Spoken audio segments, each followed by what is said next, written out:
Bismillahirrahmanirrahim. Alhamdulillahirabbil alamin. Wassalatu wassalamu ala asrafil anbiya'i wal mursalin Sayyidina Muhammadin wa ala alihi wa ashabihi ajma'in.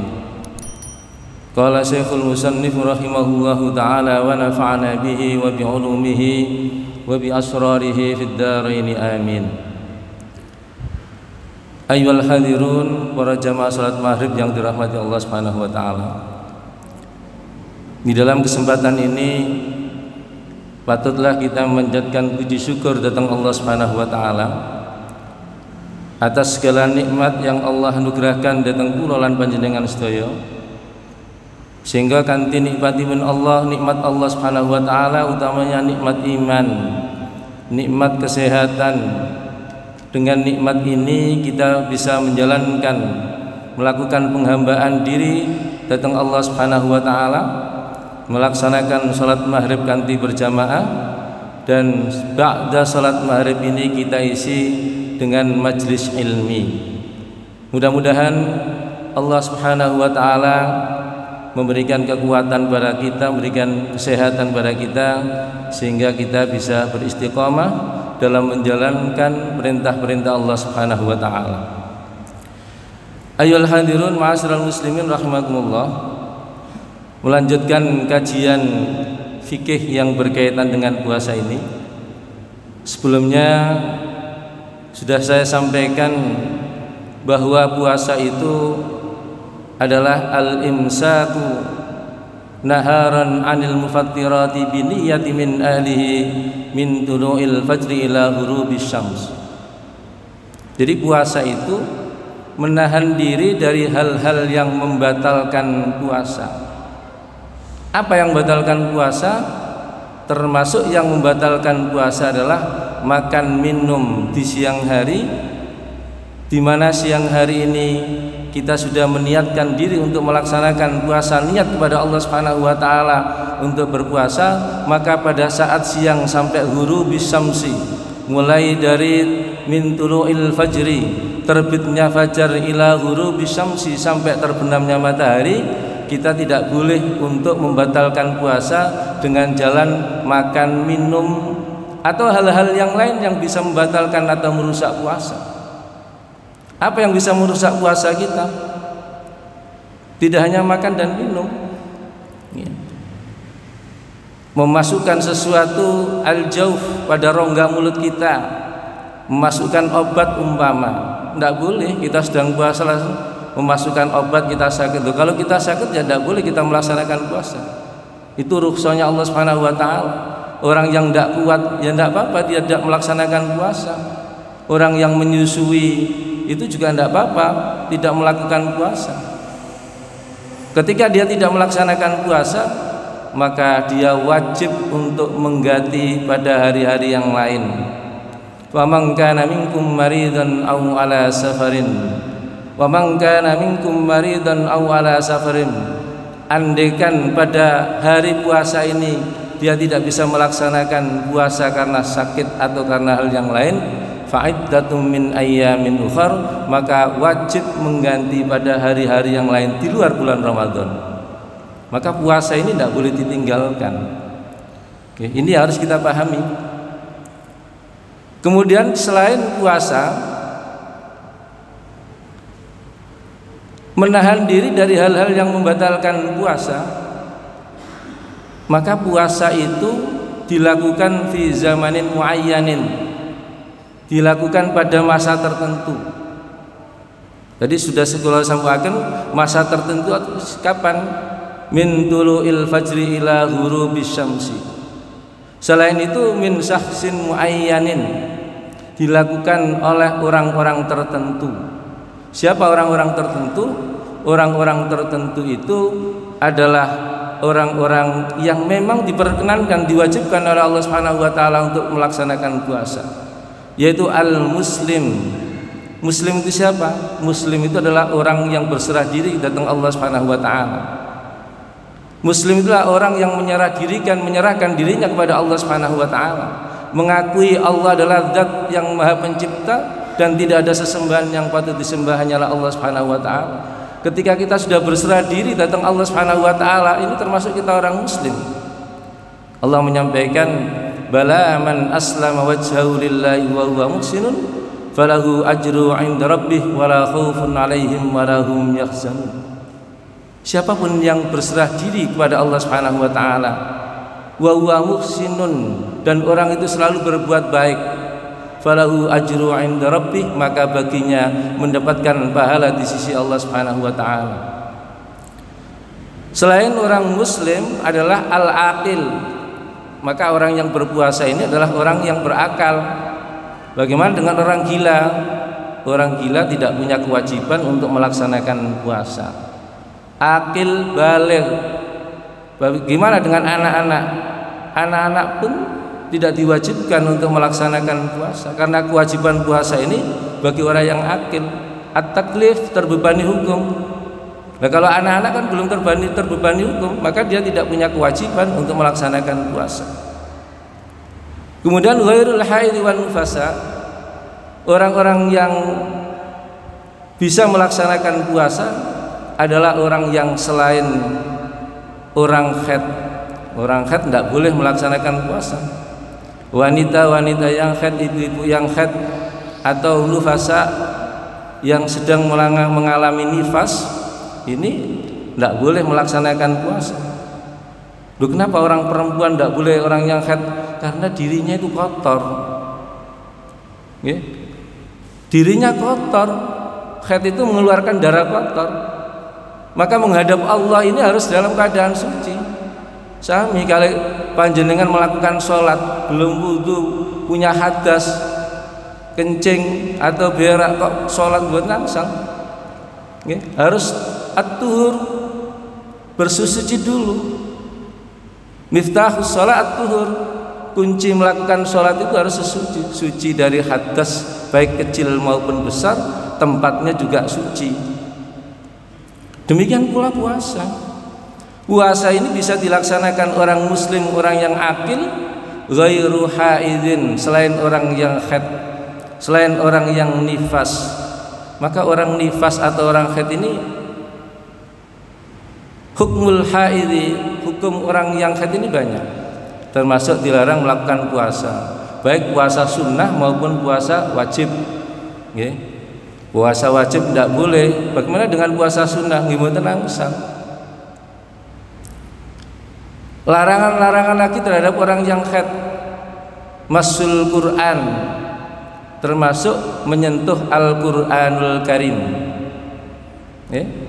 Para ulama sepakat masul Quran, menurut Imam Abu Hanifah, orang-orang yang sedang menstruasi itu tidak boleh.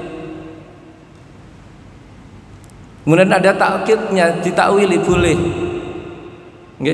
Asal bacanya ini sepotong-sepotong dan tidak lebih dari satu ayat. Ini menurut Imam Abu Hanifah. Boleh. Panjenengan dados guru umpama, pas memberikan pelajaran itu tentang puasa, ayatnya adalah ya ayyuhalladzina amanu kutiba alaikumussyiyam kama kutiba 'alal ladzina min qablikum la'allakum tattaqun. Jenengan ajarkan ya ayyuhalladzina amanu, diikuti oleh muridnya, ya ayyuhalladzina amanu kutiba alaikumussyiyam, diikuti kutiba alaikumussyiyam. Niki namanya mengajarkan sepotong-potong. Menurut Imam Abu Hanifah benar-benar. Imam Syafi'i mutlak tidak boleh. Yaqra'ul Quran, menyentuh Quran dan membacanya pun tidak. Menyentuh Quran tidak boleh. Tapi menurut Imam Syafi'i membacanya, kalau itu niatnya adalah zikir, itu tidak apa-apa. Imam Maliki boleh. Membaca Al-Quran ketika haid boleh menurut Imam Maliki. Inilah yang dijadikan dasar oleh pondok-pondok pesantren yang mempunyai santri tahfidzul Quran. Imam Malik boleh. Ini dijadikan dasar, termasuk di rumah saya, di pondok saya perkenankan. Jadikan Quran itu sebagai wirid datang Allah Subhanahu wa taala sehingga hafalannya ini tidak sampai hilang. Nah, kalau sudah terlalu lama menstruasi 15 hari tidak ngaji ini kan juga hilang. Maka dalilnya adalah mengambil maslahahnya, istihsannya yang diambil adalah membaca Al-Quran tidak dengan menyentuhnya bagi orang-orang yang menstruasi, tetapi hanya dibuat melancarkan Al-Quran, dan ini bagian dari zikir, la ba'sa, tidak ada masalah, boleh. Nah, fikih itu selalu terjadi perbedaan pendapat. Maka nih wonten perbedaan pendapat ini kita tidak boleh lantas marah-marah merasa dirinya paling benar, tidak boleh. Namanya fikih dengan syariah ini beda loh. Fikih itu hukum-hukum yang dibangun didasarkan pemahaman manusia atas ayat-ayat Al-Quran yang sifatnya dhanniyud dilalah. Al-Quran itu ada yang qat'iyud dilalah, ada yang dhanniyud dilalah. Yang qat'iyud dilalah tidak bisa ditafsir, ditakwil, tidak bisa. Ayat waris umpama, yusikumullahu fi auladikum lidzakari mithlu hadzil unsayain. Bagian laki-laki dengan perempuan itu 2:1.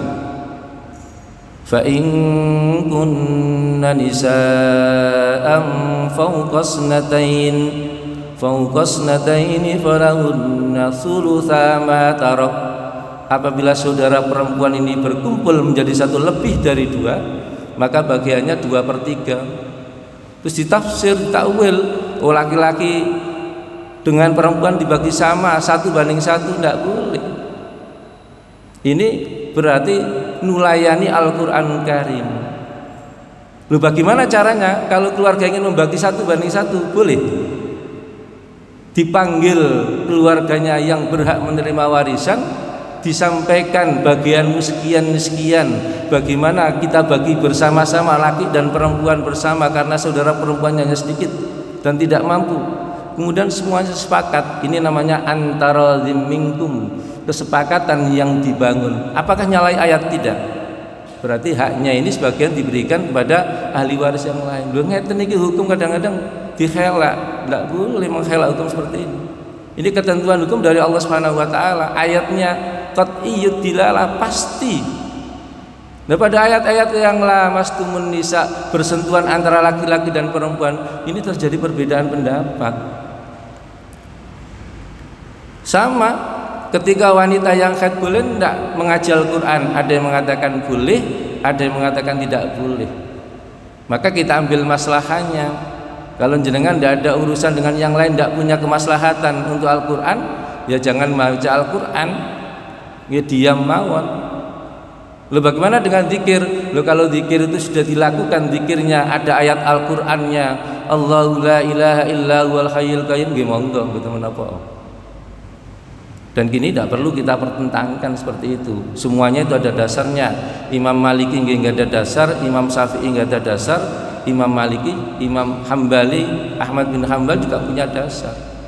Ya, tergantung kita mau pakai yang mana, asal tidak mental fake, mencari kemudahan dicampur aduk, kemudian dicari yang paling mudah. Nah, termasuk hukum-hukum wanita yang tidak boleh melaksanakan ketika dia haid itu adalah tawaf. Ya, tawaf buat langsung. Kemudian iktikaf tidak boleh. Melakukan sholat juga tidak boleh. Baik sholat wajib maupun sholat sunnah juga tidak boleh. Maka kalau kita bandingkan masyarakat muslimin, kira-kira imane wong wedok karo wong lanang iki luwih kuat ndi?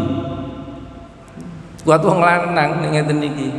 Nggih, ada uzur yang dilakukan oleh orang-orang perempuan di saat dia haid, tidak boleh melakukan aktivitas mendekatkan diri datang Allah Subhanahu wa taala.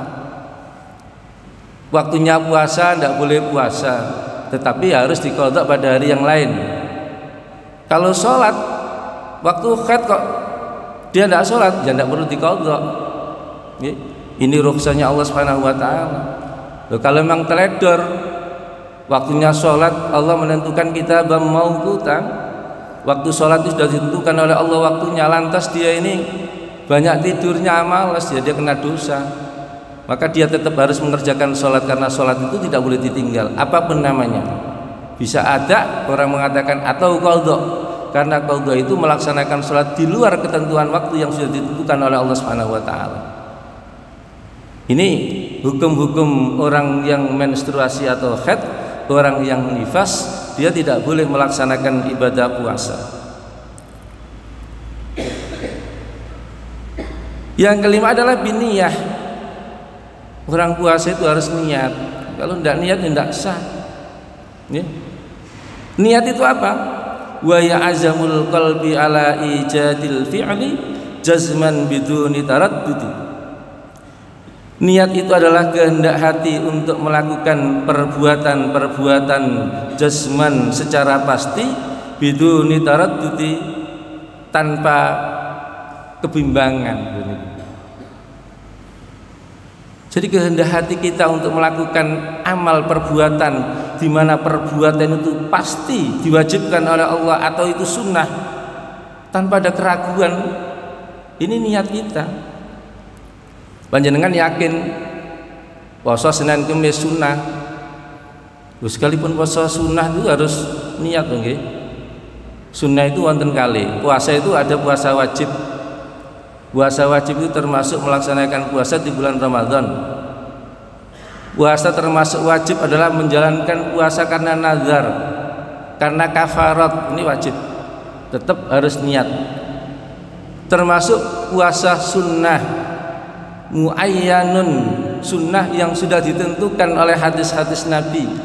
Contohnya sunnah sholat puasa min sittati Syawal, ya, puasa pada 6 hari pada bulan Syawal, harus niat. Lah apakah puasa 6 Syawal ini harus dilakukan sekaligus? Mboten. Wonten pendapat ingkang angsal boleh dilakukan sehari puasa, sehari tidak harus berurutan. Puasa 10 Muharram umpama harus dengan niat, ini sunnah muayyan yang sudah ditentukan. Puasa Yaumul Arafah diikutkan dengan tarwiyahnya. Orang-orang kadang-kadang ada tarwiyah Arafah, apa sih tarwiyah ini? Tarwiyah itu ketika ada keraguan-keraguan. Siapa yang ragu ketika Nabi Ibrahim mendapatkan mimpi saking Allah Subhanahu wa taala untuk menyembelih putranya Ismail? Ada keraguan dari Nabi Ibrahim, apakah benar ini mimpi dari Allah Subhanahu wa taala? Ini diposoi kali Nabi. Kemudian puasa Yaum Arafah, sudah jelas kalau Arafah itu Nabi sudah mendapatkan wahyu dari Allah dan Nabi Ibrahim yakin bahwa ini adalah perintah Allah Subhanahu wa taala yang harus dilaksanakan. Kemudian kita puasanya puasa Arafah, maknanya adalah Arafah sudah diketahui. Dan ini ngeten-ngeten harus kita pahami.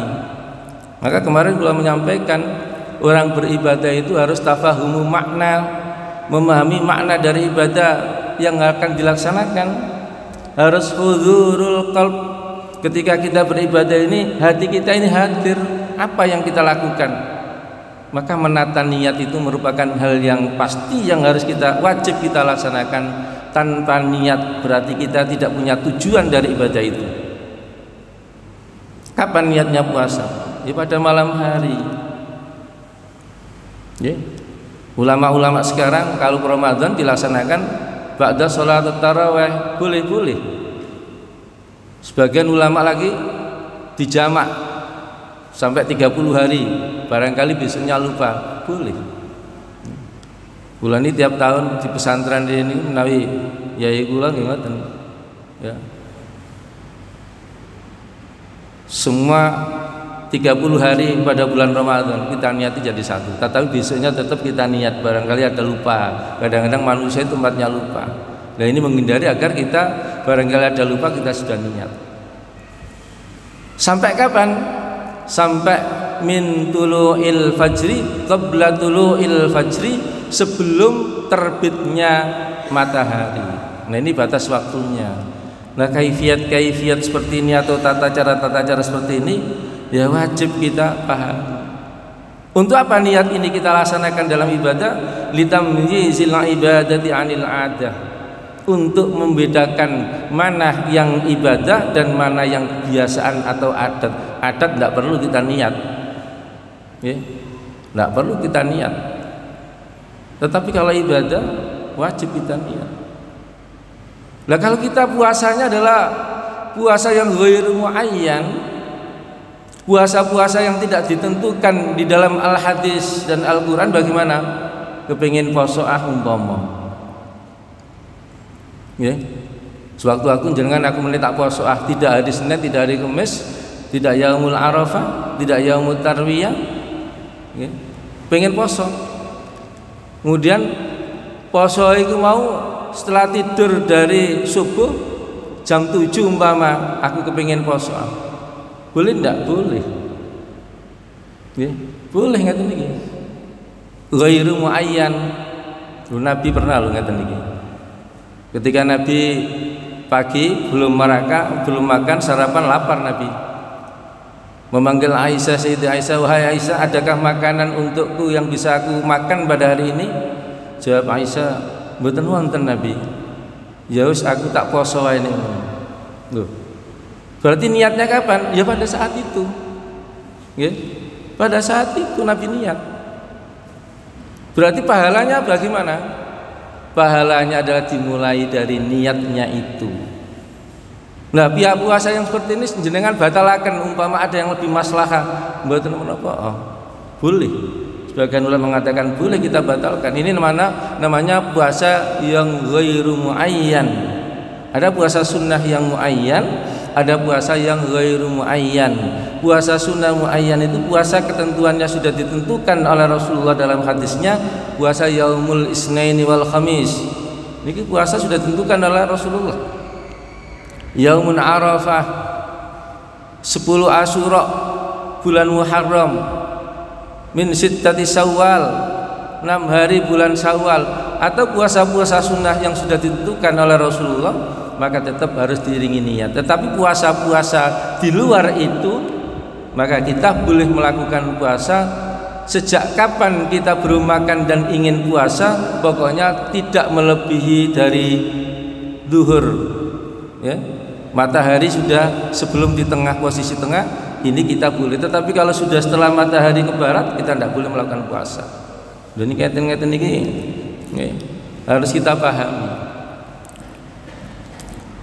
Wa ruknus shaumi al-imsaku an syahwatayil batni wal farji. Rukun puasa itu adalah menahan diri dari 2 syahwat. Yang pertama adalah syahwat al-bat, perut. Yang kedua adalah syahwat farji. Au al-imsaku anil mufattirat, atau segala sesuatu yang membatalkan puasa. Wa zadal malikiyatu wasyafi'iyatu ruknan akhara wa huwa an-niyatu lailan. Ini ditegaskan, niat itu pada malam hari. Jadi rukun puasa itu menahan diri dari syahwat perut. Okay. Perut dan farji ini kalau tidak kita pelihara, maka akan merusak tatanan kehidupan manusia. Maka cara agar tidak merusak kehidupan manusia bagaimana? Ya dipuasakan. Dipuasakan. Caranya untuk memelihara nafsu itu dipuasakan. Setiap manusia itu punya nafsu. Mboten wonten manusia yang tidak punya nafsu. Tidak ada manusia yang tidak punya nafsu. Tetapi nafsu ini harus kita manage. Bagaimana nafsu ini tidak melakrak kemana-mana, nafsu ini tidak mendorong ke hal-hal yang negatif, ya caranya dilakukan puasa. Sama dengan farji, kemaluan kita ini. Maka Imam Ghazali menyampaikan manusia itu punya 3 daya. Yang pertama daya al-fikr, daya pemikiran atau al-akal, akal. Ini bedanya manusia dengan makhluk Allah yang lain. Manusia diberi akal oleh manusia, oleh Allah Subhanahu wa taala. Beda dengan hayawan, tidak diberi akal oleh Allah Subhanahu wa taala. Manusia diberi hati oleh Allah Subhanahu wa taala, akan hatinya ini ingat kepada zat yang menciptakan, bahwa tidak ada sesembahan yang patut disembah hanyalah Allah Subhanahu wa taala. Dan yang ketiga adalah hawa nafsu. Nafsu kita ini di bawah pusar kita ini nafsu semua isinya. Di bawah perut itu nafsu semua. Kalau nafsu ini dikendalikan oleh akal, kalau akal dikendalikan oleh nafsu mesti rusak. Karena itu Allah memberikan hati, keyakinan-keyakinan yang sudah tertanam kepada Allah Subhanahu wa taala, ketauhidannya kepada Allah Subhanahu wa taala, maka orang yang tauhidnya kuat insya Allah bisa mengarahkan nafsunya ini, mendorong nafsu ini menjadi hal-hal yang positif. Akalnya digerakkan pada yang positif. Akal itu tempat merekam segala aktivitas kehidupan manusia. Ini terekam dalam akal pikiran kita, otak kita. Oh, panjenengan pagi tadi itu melakukan aktivitas kerja di Pulau Wijamriki. Setelah itu istirahat, sholat berjamaah, asar belum pulang berjamaah sampai maghrib berjamaah, kemudian taklim di sini. Melakukan pembelajaran fikih, kajian fikih. Ini terekam dalam pikiran saudara ini. Sesungguhnya akal ini mengarahkan sesuatu yang baik kalau tidak digoda oleh nafsu.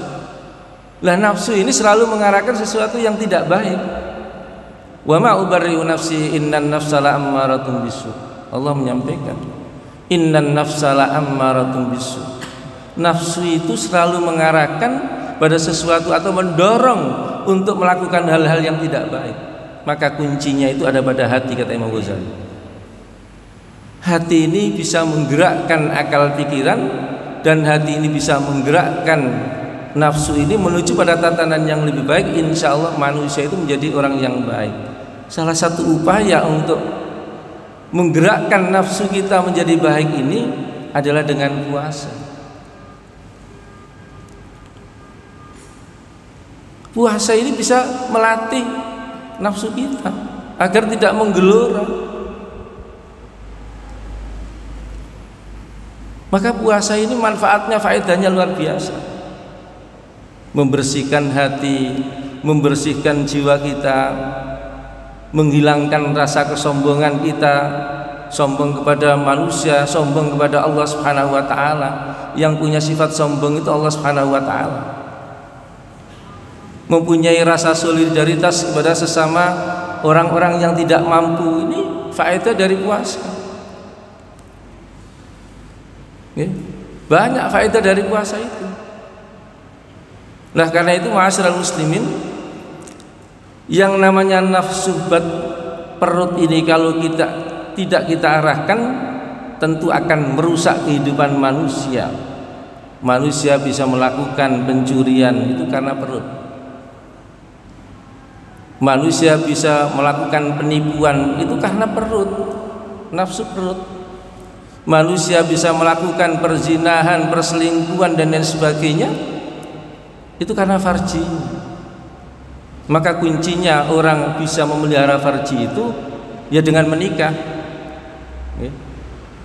Menikah ini, kalau kita sudah menikah berarti separuh iman kita ini sudah ditutup oleh Allah Subhanahu wa taala. Idza tazawwajal 'abdu faqad istakmala nisfaddin falyattaqillaha fin nisfil baqi. Apabila seseorang itu sudah melakukan pernikahan, maka sempurnalah separuh dari agamanya. Falyattaqillaha fin nisfil baqi. Maka bertakwalah kepada Allah Subhanahu wa taala dengan separuhnya. Dengan cara apa? Kita mencari kebaikan-kebaikan dari perkawinan itu. Wong kawin itu, nikah itu pahalanya luar biasa loh. Istri melayani suaminya, menatakan suaminya, mau keluar diantar di luar. Ini bab nikah ya. Panjang ya ini. Dan ini harus kita perhatikan. Nah, kalau tidak mampu untuk melakukan pernikahan, fa illam yastati' fa alaihi bis-shaum. Kalau sangunya tidak cukup al-ba'ah, mu'natun nikahnya, ongkos nikahnya, biaya-biaya pernikahan, menghidupi istrinya kira-kira kok tidak mampu, nafsunya menggelora, Maka Rasul menyampaikan fa'alaihi bisawm, maka berpuasalah kamu. Fa innahu lahu wijaun, karena puasa itu sebagai perisai atau benteng. Nah, ini yang harus kita pahami. Ya. Nah, manusia itu kalau dikuasai oleh nafsunya, itu sifat kebinatangannya yang muncul nanti itu. Jadi kalau manusia tidak bisa mengendalikan dirinya, berarti manusia itu bukan manusia. Seseorang yang tidak bisa mengendalikan nafsunya, berarti dia bukan manusia. Siapa? Berarti dia bisa dikategorikan binatang, bahkan lebih dari binatang. Loh, kenapa? Manusia diberi akal oleh Allah Subhanahu wa taala, binatang tidak diberi akal oleh Allah Subhanahu wa taala. Maka manusia itu kadang-kala lebih mulia, dari derajatnya lebih tinggi dari malaikat, karena malaikat tidak diberi nafsu oleh Allah Subhanahu wa taala. Bahkan manusia derajatnya bisa lebih rendah, bahkan lebih hina dari binatang, karena diberi akal tetapi dia mengutamakan nafsunya. Ulaika kal an'ami bal hum adhal, bahkan mereka ini lebih buruk daripada binatang, lebih hina daripada binatang. Ini Allah menyampaikan kados mekaten. Maka menjaga perut kita, nafsu perut, menjaga nafsu farji ini harus kita laksanakan agar nafsu ini terarah. Nafsu mboten angsal kita matikan, tidak boleh. Ya, nafsu itu kita arahkan, kita pelihara. Bagaimana nafsu ini menjadi baik? Maka kuncinya sampun kula sampaikan harus dengan puasa. Wa zamanus shaum, bagaimana dengan waktu puasa? Wa zamanus shaumi min tulu'il fajri ila ghurubis syamsi wa yu'khadhu fil biladil lati yatasawal lailu wan naharu fiha aw fi halatin tulun nahari ahyanan. Jadi waktu puasa itu kapan? Min tulu'il fajri ila ghurubis syamsi, dimulai dari terbitnya fajar ila ghurubis syamsi, sampai terbenamnya matahari. Wa yukhadhu fil biladil lati yatasawal lailu wan naharu fiha aw fi halatin tulun nahari ahyanan kabul ghariya bi taqdiri waqti shaumi bi hasabi aqrabul biladi minha aw bi tawqiti makkah wa dalilu qaulu ta'ala wa kulu washrabu hatta yatabayyana lakumul khaytul abyadu minal khaytil aswadi minal fajr. Nah, waktu puasa itu sudah ditentukan, ya, mulai dari terbitnya fajar sampai pada terbenamnya matahari. Nah, bagi negara-negara yang mempunyai kesamaan dengan Indonesia, umpama Malaysia, Singapura, Brunei, ya tasawal lailu wan naharu fiha, sama panjang siangnya, panjang malamnya kok sama.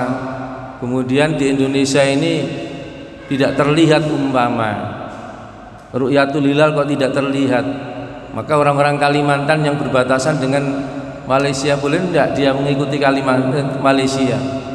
Berdasarkan fikih ini angsal. Indonesia itu saking luasnya loh ya. Sini Medan kadang-kadang selisih waktunya pinten? 2 jam ya. Palu 2 jam loh. Malaysia paling 1 jam, 1 jam setengah. Ini beda negara. Indonesia ini tanahnya luas. Malaysia itu luasan Jawa Timur daripada Malaysia. Singapura itu lebih kecil lagi. Brunei itu kecil. Di Indonesia saja kalau ru'yatul hilal tidak kelihatan, mesti geger kan. Ada yang melakukan tanggalnya hari ini, ada yang besok. Ya biarkan saja, mereka punya keyakinan yang sama seperti itu. Mereka punya dasar. Yang mau ru'yatul hilal silakan ru'yatul hilal, yang menggunakan hisab silakan menggunakan hisab. Tetapi kalau didu dalil sing kuat sing di ya ru'yatul hilal. Sumuri ru'yatihi wa aftiru li ru'yatihi. Berpuasalah kamu karena melihat bulan, dan berbukalah kamu karena melihat bulan. Hisab ini alat bantu untuk meru'yah. Tanpa ada hisab ru'yatul hilal repot. Ini saling terkait. Saling terkait. Nah, ini harus kita pahami. Perbedaan-perbedaan seperti ini ya biarlah mengalir tanpa mengolok-olok yang lain. Biarkan perbedaan sesuai dengan keyakinan kita. Keyakinan kita, wis aku melu nggak ngerti, aku melu kiaiku, ulamaku, nggak apa-apa seperti itu. Kiai juga punya dasar. Nah, kalau daerah satu, negara satu dengan negara yang lain punya kesamaan yang sama, yatasawal lailu wan naharu fiha, ya tidak ada masalah. Au fi halatin tulun nahari, atau siangnya kok lebih lama daripada malamnya. Inggris itu siangnya lebih lama, hanya malamnya lu kira-kira 4 jam. Niki kanca-kanca sing mriko kula dereng nate mriko. Jepang Swiss dengan Jerman itu dekat, negara kecil dekat. Loh, bisa disamakan ini. Kalau siangnya sama, malamnya sama, yang mengikuti salah satu negara itu. Kalau siangnya lama seperti Inggris, ya negara yang berdekatan mengikuti. Ya, dengan negara yang tulun nahar, siangnya lama. Nah, gini-gini harus kita pahami. Sehingga kalau terjadi besok sing iki poso masih poso meneh, besok yang ini lebaran bingung geger, mboten perlu geger jenengan. Mboten perlu geger, nek ngaji ngene mantep tenan jenengan iki. Seperti Bulgaria, negara Bulgaria. Bitakdiri waktu shaumi bihasabi aqrabil biladi minha, waktunya itu waktu puasa itu disesuaikan dengan negara yang terdekat. Indonesia, Malaysia, waktunya negara terdekat. Indonesia kok geger melu Malaysia wae, sing Kalimantan umpama. Nggih mboten napa-napa. Au bitauqiti Makkah, atau mengikuti waktu yang ada di Mekah. Lalu kita ini selisih waktunya kali Mekah pinten 4 jam nggih. Kurang lebih 4 jam lebih dulu Indonesia daripada ketimbang Mekah. Gini ini jam 7 umpama, berarti di Mekah sekitar jam 11. Maka nih Indonesia Mekah jam Isya, kita jam 1, ngoten nggih. Isya Mekah terawih, kita di rumah sudah jam 1. Nah ini harus kita paham. Isya enak jam 8. Maghribnya kurang lebih jam 7-an mriko. Tapi selisih waktu 4 jam. Apa dalilnya? Wa daliluhu qaulu ta'ala wa kulu washrabu hatta yatabayyana lakumul khaytul abyadu minal khaytil aswadi minal fajr. Wa kulu washrabu, dan makan dan minumlah kalian semua, hatta yatabayyana lakumul khayt, sehingga tampak perbedaan bagimu, al khaytul abyadu, benang putih, minal khaytil aswadi, dari benang hitam, minal fajri, itu fajar. Yani bayadun nahar wa abbara bil khayti majazan. Makna khayt, benang itu diartikan di sini adalah majaz, bukan makna yang sesungguhnya. Allah membuat perumpamaan ini. Yani bayadun nahari min sawadil laili, terangnya siang dari gelapnya malam.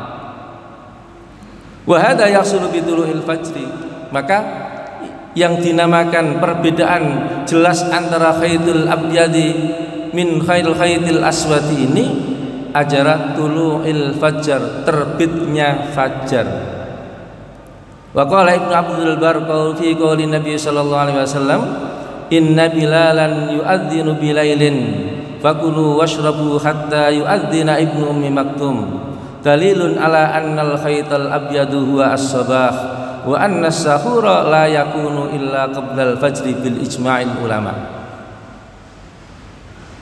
Rasulullah menyampaikan, inna bilalan yu'adzinu bilailin, Bilal itu azan pada tengah malam, kurang lebih jam 3. Maka para sahabat ketika azan pertama Bilal azan ini, fakulu washrabu, maka para sahabat diperintahkan oleh Rasul untuk makan dan minum. Artinya apa? Sahur.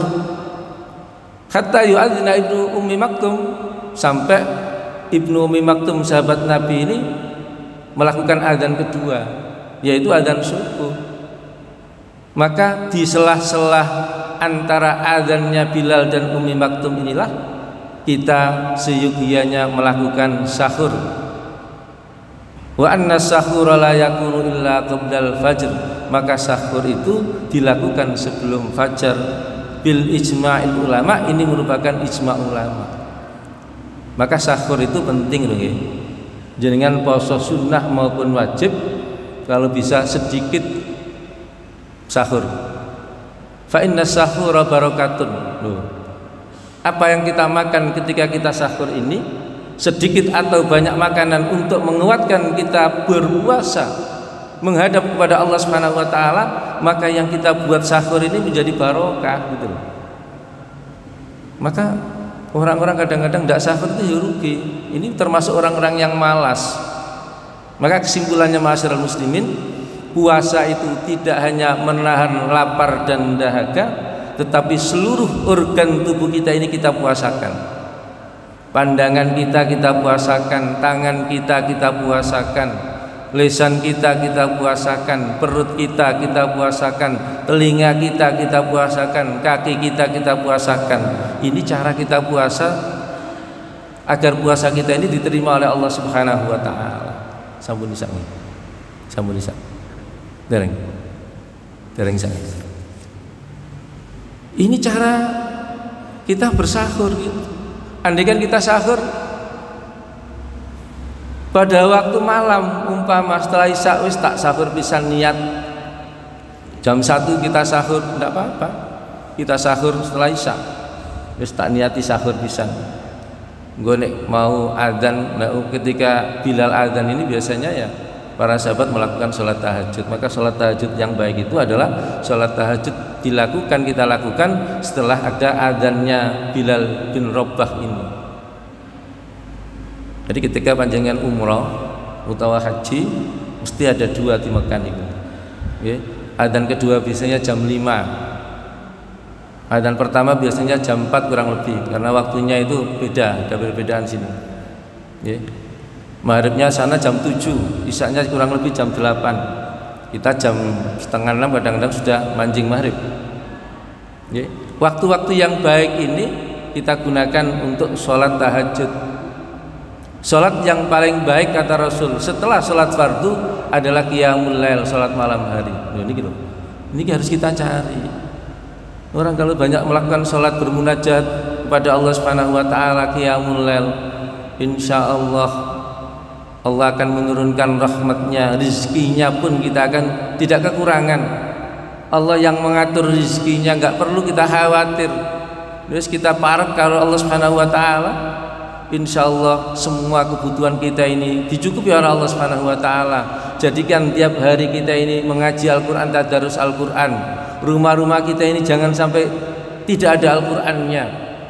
Rumah tidak ada Qur'annya itu rumah subuh. Ya, ini harus kita pahami bersama ma'asyiral muslimin. Wa fawaidu siyam katsiratun minan nahiyataini ar-ruhiyyati wal madiyati. Apa manfaat dan faedah kita melaksanakan puasa? Bahwa manfaat kita melakukan puasa ini banyak sekali, baik dari aspek rohaniyah maupun jasmaniyah. Ini kita lanjutkan insyaallah bulan depan. Nggih. Mestine niki penting, enak niki pemahaman sing faedah ini. Mudah-mudahan Allah Subhanahu wa taala memberikan hidayah dhateng kula lan panjenengan sedaya sehingga ilmu melalui Majlis Ta'lim niki yang kita terima bisa menjadikan ilmu yang manfaat dan kita aplikasikan, kita laksanakan, kita praktekkan ketika melaksanakan ibadah puasa baik sunnah maupun wajib. Al-Fatihah.